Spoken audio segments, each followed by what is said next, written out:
You are about to hear a story based on actual events. To protect the innocent, names and places have been changed.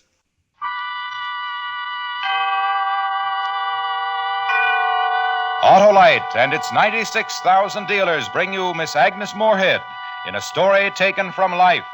Tonight's presentation of Suspense.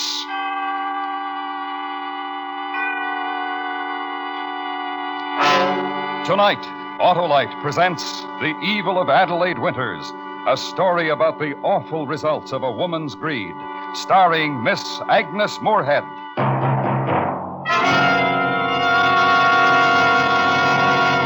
Well, there's Stanley Smart, the brainy boss of our bustling baseball club. What's the matter, Stan? Battery trouble? Yeah, Hollow, I forgot to fill my battery with water, and it's dead as a cellar dweller's pennant chances.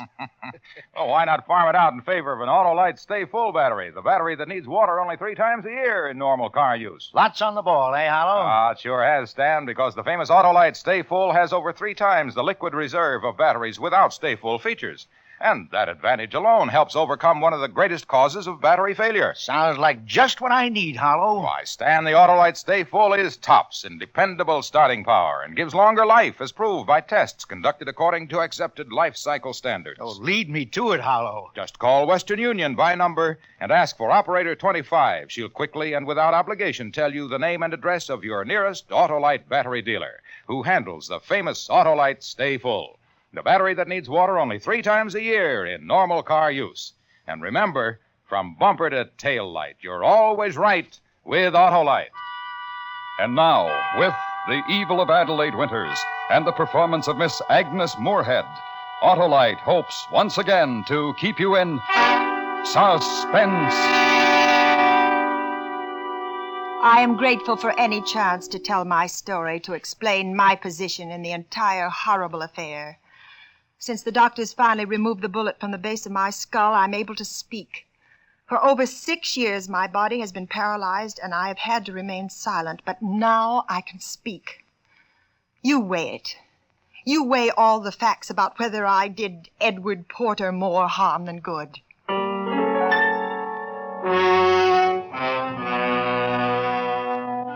The war years had made the work of astral communicators, mediums. They'd made our work important and necessary.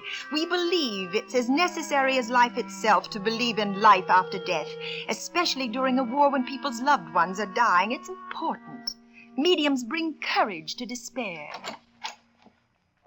Did you get all the newspapers? Yeah, Adelaide, I got 'em all. Read me the list.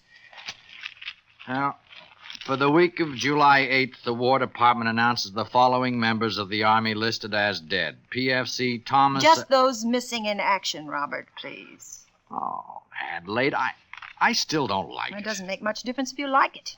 Now, look, I taught you everything about this medium racket. Oh, yes, you taught about tin horns blowing and faces painted with phosphorescent coloring. You taught me a series of Halloween tricks, carnival mumbo-jumbo. I made it pay, Robert. I made it a science. You took them from me. I didn't need them. I have insight. You don't. I know about people's superstition and desperation. I can read people's weaknesses. Did you teach me those things? You don't know anything. Not even your own weakness. You're a terrible weakness. Oh, Adelaide, don't. You need me, Robert. I don't need you.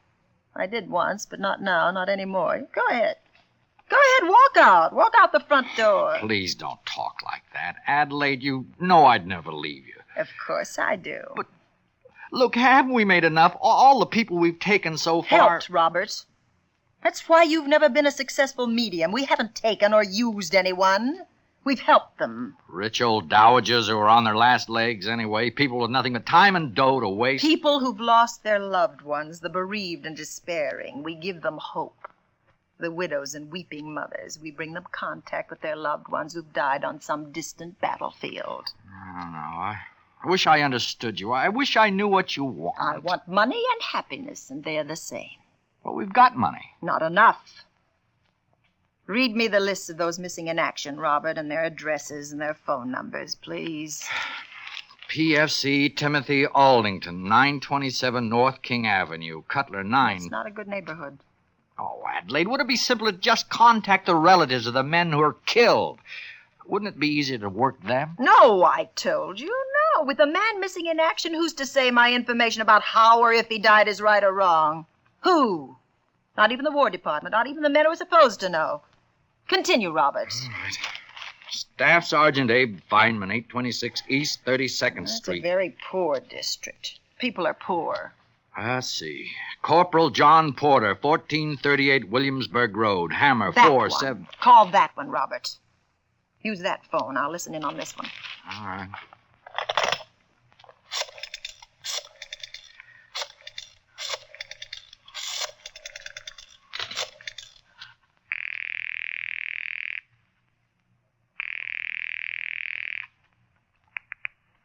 Hello?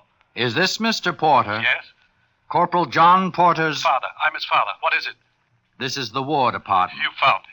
I'd almost given up hope, but you found my son alive. Your son is dead, Mr. Porter.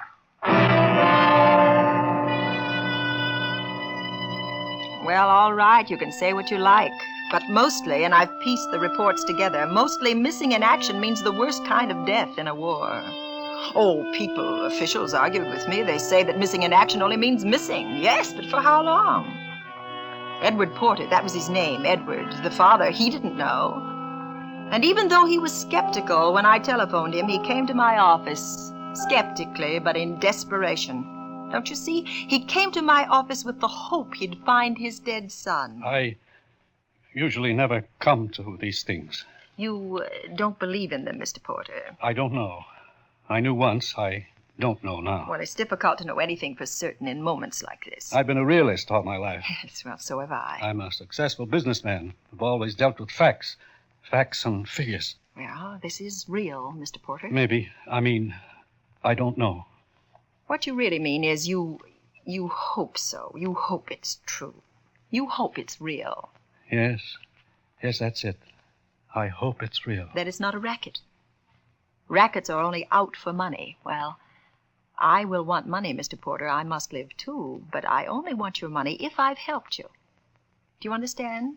Only if I've made the life of the astral world, of the life beyond this one, only if I've made it bring happiness to you. You're a good woman, Mrs. Winters. A good woman. We shall start, Mr. Porter, with the lights on, with all things visible to you. We shall start. What could Edward Porter turn to? His friends? They all had their own problems, the same kind or different, but problems. Could he turn to his work? Didn't mean anything anymore. Or his money?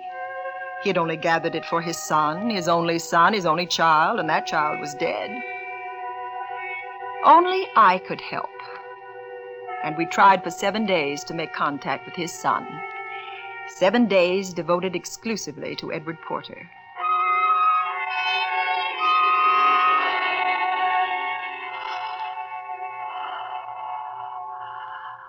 I hear the faint sounds of guns firing. Yes, it's very distant. Very distant. I can't quite... Yes, a face. I cannot see the face. A voice. Yes, there's a voice. It was terrible the way I died. Who is it? Is it John? John, is it you? A voice. You speak. We're friends. I was afraid of dying, but now it is beautiful. Dying is hard, but death is beautiful. Please, who? John. I am John. It is John, Father. Oh, thank heaven. Mother, I must leave. Do not lose me. No, John, stay. Please, stay. Do not lose me. Do not lose me. John. Dear son, my son. Mrs. Winters.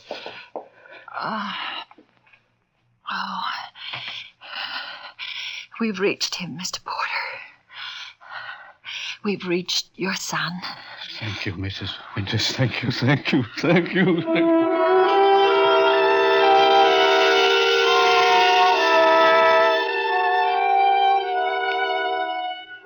Some say I should have known. Some say I made him ill, that the shock, that it affected him. But I say it would have happened anyway because he had nothing to hold on to. Nothing. I gave him something. You may disagree with the astral science. You may, that you're right. But who else did Edward Porter any good when his son was killed in combat? Who else brought him any comfort for that horrible, horrible thing? I did. Only I. Maybe that's why he would sit for extra hours waiting. Not just for a seance, for me. I had brought him happiness.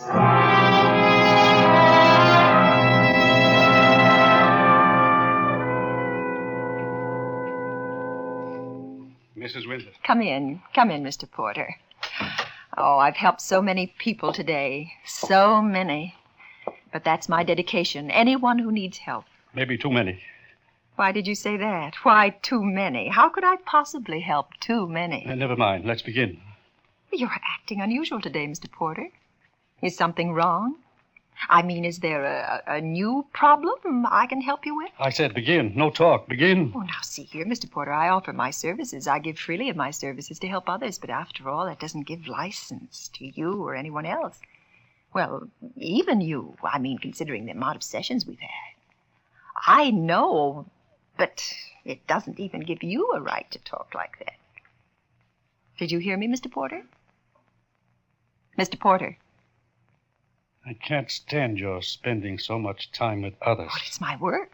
Mrs. Winters, I want all your time. That's quite impossible and quite expensive. I can afford it. I must be with my son more. We'd be pestered all day long by other clients, Mr. Porter. They'd keep coming I here. know. I realize. And McBain, my assistant, he's always been with me. Bring him. Both of you. Live in my home. It's a huge house.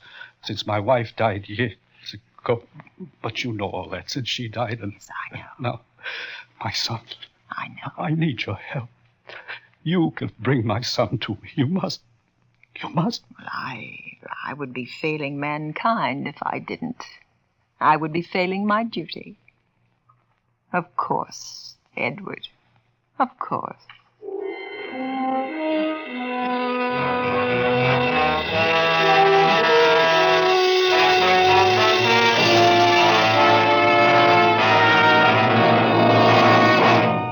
Autolite is bringing you Miss Agnes Moorehead with Joseph Kearns and Herb Butterfield in The Evil of Adelaide Winters. Tonight's production in radio's outstanding theater of thrills, Suspense.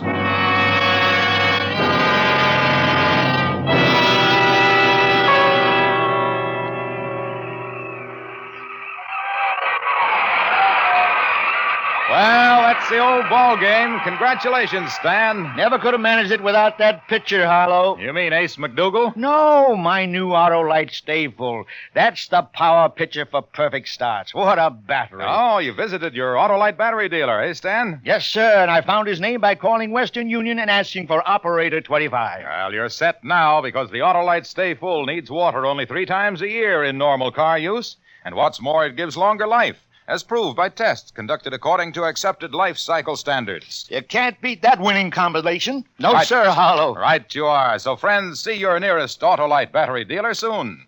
To quickly learn his address, call Western Union by number and ask for operator 25. Without obligation, she will tell you where you can buy an Autolite Stay Full, the battery that proves you're always right with Autolite.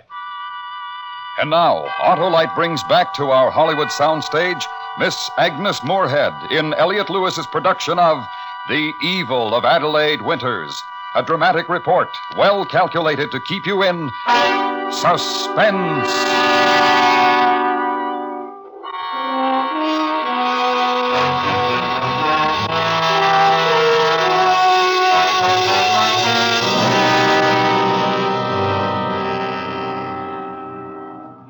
Why should I think there was anything wrong in moving into Edward Porter's huge home? It was a beautiful new home for his son. But now his son was dead in the war, and I was bringing his son to him. making Edward Porter think the life his son had gone to was really a better life, a fuller life, a happier life. Maybe that should have been my warning. Maybe I should have known. But the money was so wonderful. The house was so beautiful. The money and house for a dead man's voice once a day. Only Robert McBain warned against it. I just picked up the mail. There's a letter for you. Me? A letter for me here? War Department. You opened it. You opened my mail. It's addressed to Porter, but it's for you. What was it? What did it say? Yeah, read it yourself. Seems the government doesn't like mediums posing as the War Department. Who could have told them about me? Well, they don't mention any names. But they say mediums have been contacting the parents of war casualties. I've done that. They must be me. Well, what difference does it make? We've taken Porter for enough. You shut up. I'm warning you, Adelaide. I can see it. You can't. I can see his eyes when you walk past him. It's time to lay off, to get out. Oh, no. Oh, no, Robert. You would like that. You'd like me to run, to leave all this. Well, I won't. Because I'm going to marry Edward Porter. Oh, you can't. You wouldn't. Oh, Adelaide, I've worked for you. I've loved you. I've hung around because I loved you. And you can still hang around, Robert. No, not now. Not now. I won't. Getting brave again, Robert? This is a comfortable life, just being a dead man's voice. Going to throw it over for love? I'm not marrying for love. Why should you throw all this away for love? Did he ask you to marry him? Speak up, Robert. I can't hear you. I said, did he ask you to marry him? No, but he will. Oh, you're awfully sure of yourself about everything. Of course he'll ask me. Because he must hold on to me. I'm the only person who can bring his son to him every day, like a clock, like a stopwatch. Like a pistol shot. Something's wrong with him. I'm warning you. Yes, I can bring his son to him like a stopwatch, Robert.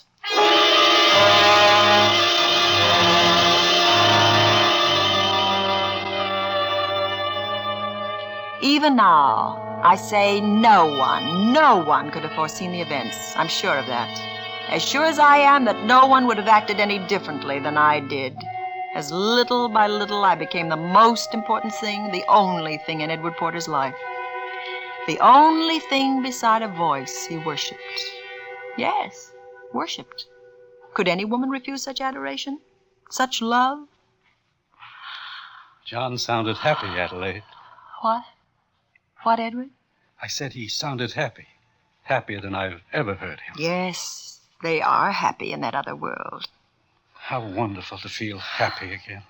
To feel hopeful. Yes, to share your life with someone, yes. To share it with you. Edward. John didn't say much today. That isn't like him.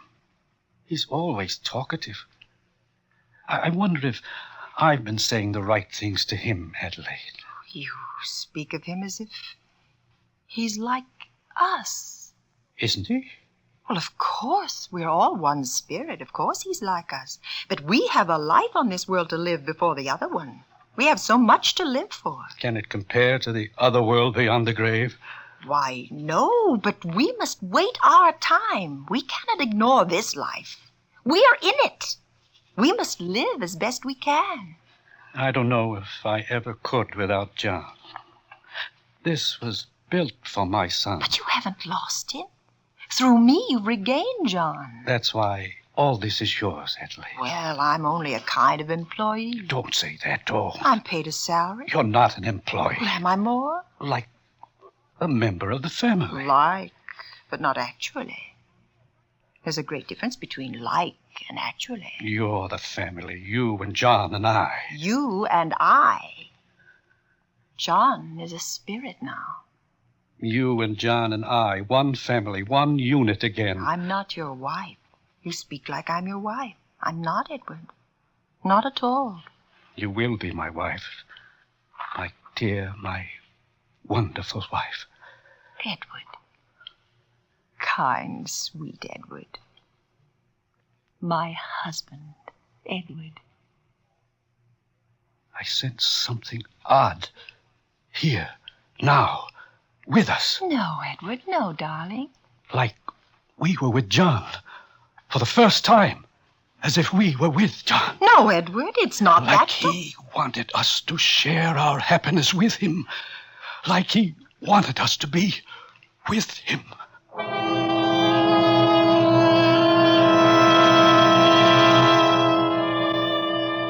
I was terrified. I'd never seen it before, a reaction like his.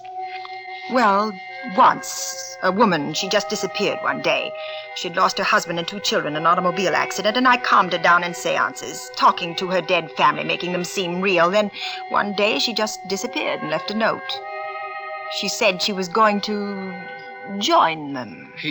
He's sick. He's dangerous, Adelaide. You're trying to intimidate me. He doesn't know what's real or not. You're jealous again. I'm trying to tell you how dangerous it is. How dangerous, Robert? I don't know exactly. Will he turn me over to the police? Well, there's more. Something more. Will he demand his money back? The money he's paid me? Oh, I don't know. The money means nothing to him. He's losing his reason. His... What?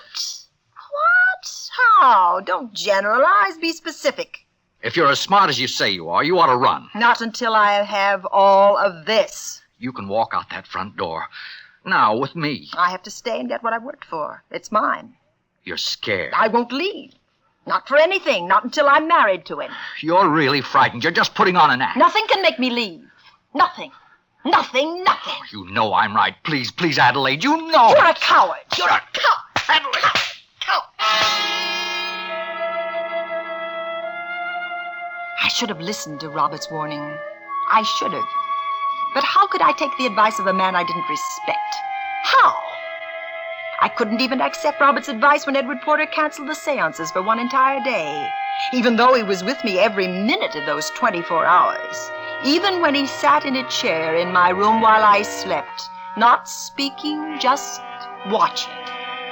Always watching. Even then, I couldn't admit Robert was right. I had to be right. I had always been right. Even though I barely slept, I was afraid to sleep, so terribly afraid. Even then, I couldn't admit Robert was right. That Edward Porter was past my control. Adelaide. Adelaide. I'm not asleep, Edward. I thought you were.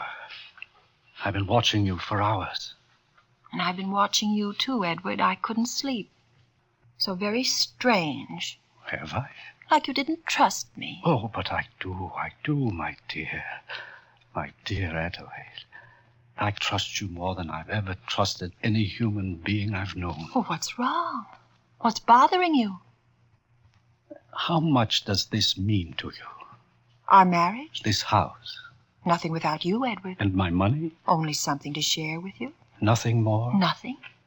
You're my life. And you're mine. You and John. Both of you. Why do you keep saying that? What? About John. John is dead, Edward.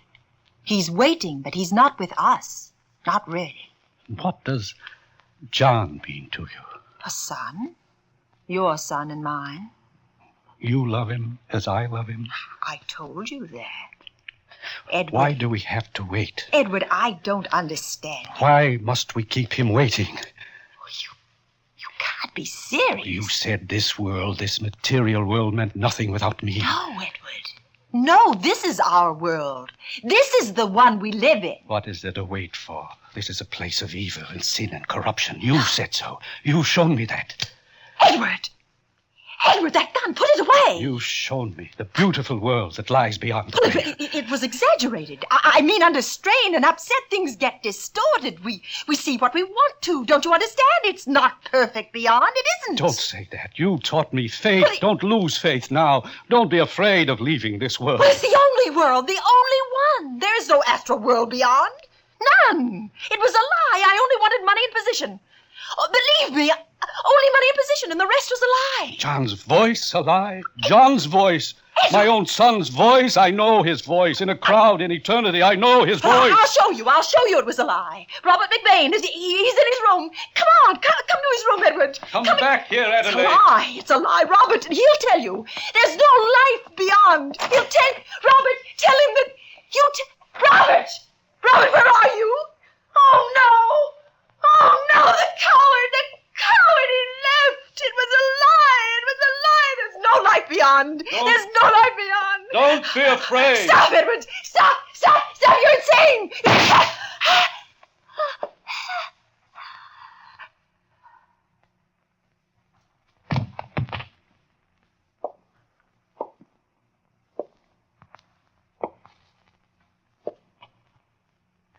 John?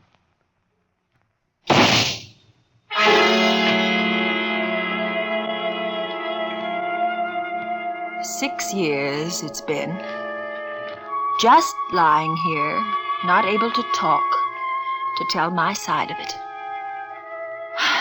But now it's out. Now you know. You judge. You judge whether I did harm.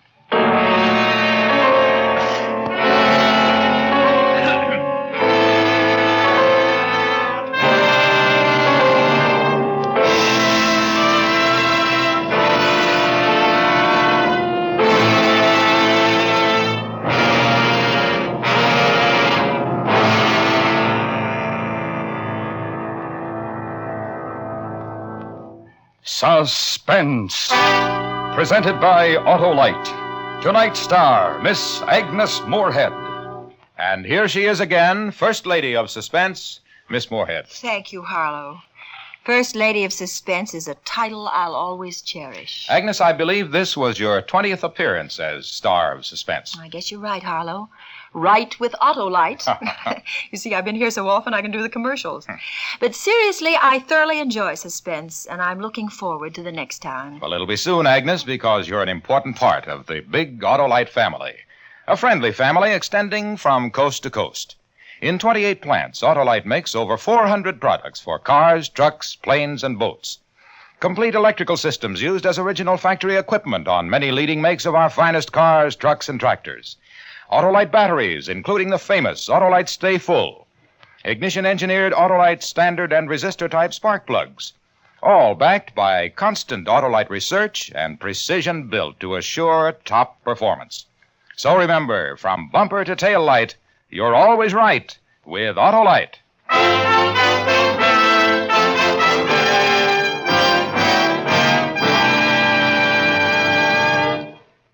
Next week on Suspense, our star will be Mr. Charles Lawton in another story based on actual events concerning a man historically famous as the most notorious poisoner who ever lived.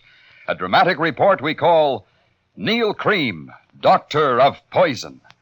In weeks to come, we shall also present Mr. Tony Curtis and Miss Jean Crane, all on Suspense. Suspense is produced and directed by Elliot Lewis, with music composed by Lucian Morwick and conducted by Lud Gluskin. The Evil of Adelaide Winters was written for Suspense by Arthur Ross. In tonight's story, Herb Butterfield was heard as Porter and Joseph Kearns as McBain.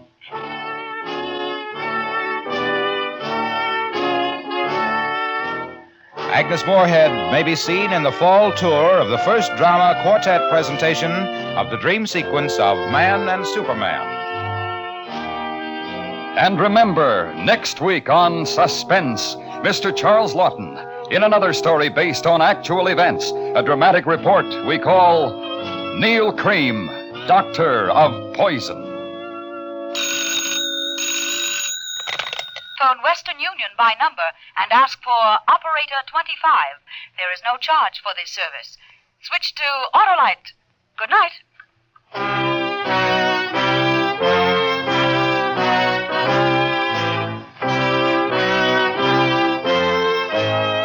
This is the CBS Radio Network.